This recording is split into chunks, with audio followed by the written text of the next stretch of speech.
বড় পাত্রে ময়দা, চিনি আর কালো জিরা মিশিয়ে হাতেই তৈরি হয় ঘন মিশ্রণ। সেখান থেকে একটু একটু করে গোল বানিয়ে ছেড়ে দেওয়া হয় গরম তেলে। তেলে পড়তেই গোল্লাগুলো ফেপে ওঠে, ধীরে ধীরে বদলায় রং। ঠিক সময় হলে ঝাঁঝরিতে তুলে রাখা হয় ঝরঝরে আর হালকা গরম।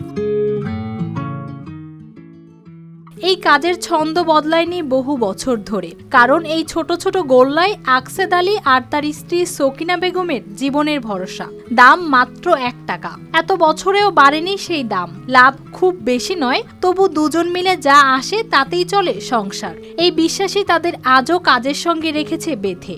শ্রদ্ধা আকসেদ চাচার তৈরি গোল্লা খেতে দীর্ঘদিন থেকে মানুষ এখানে সকলেই সকালে ভিড় জমায়। এই গোল্লার সবচেয়ে ভালো বৈশিষ্ট্য যেটা, অত্যন্ত সুস্বাদু এবং রুচিসম্মত একটি খাবার।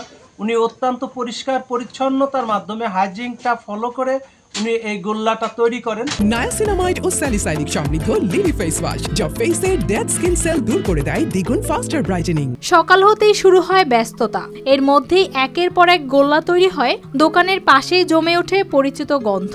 সময় বাড়ার সঙ্গে সঙ্গে আসতে থাকেন মানুষ। কেউ চায়ের কাপ হাতে, কেউ পকেট থেকে বের করে কয়েন।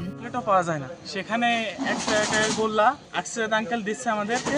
এটা আমাদের সবার সৌভাগ্য। ছোট বড় বয়সের নেই কোনো ভেদ। কেউ নেয় অল্প করে, কেউ 2-4টা বেশি। কথা হয়, হাসি হয়, কারো মুখে শোনা যায় পুরনো দিনের গল্প। 8টা থেকে 9টার মধ্যেই শেষ হয়ে যায় সব গোল্লা। 30-35 বছর যাবত গোল্লা বিক্রি করে, গোল্লা তৈরি করে, প্লাস পেঁয়াজ আছে, সিঙ্গাড়া আছে, এটা ওটা তৈরি করে দোকান চালায়। আমরা সেই ছোটকাল থেকেই দেখছি সেই 1 টাকা গোল্লা 1 টাকায়। তো আর বাড়ায় না, তার দোকানের গোল্লা তো ভালোই বিক্রি। আকসেদ আলী বলেন, জীবনের শুরুতে কাজ শিখেছিলেন এই দোকানেই। তখন থেকে আজ পর্যন্ত ছাড়েননি এই পেশা। এখন সবকিছুর দাম বাড়ছে, তবু গোল্লার দাম বাড়াননি তিনি। তার কাছে লাভের অঙ্ক বড় নয়, দিনের শেষে সংসার চলল, তার শান্তি এইটুকুতেই।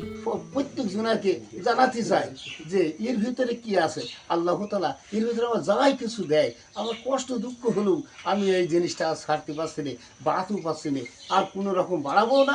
ওই 1 টাকা বেশি গোল্লা যতদিন পারি ততদিনই বেচা কেনা করে যেতে পারবো। এই ছোট্ট গোল্লার মধ্যেই জমে আছে দীর্ঘদিনের পরিশ্রম আর আত্মনির্ভরতার নীরব গল্প। News desk, RTV।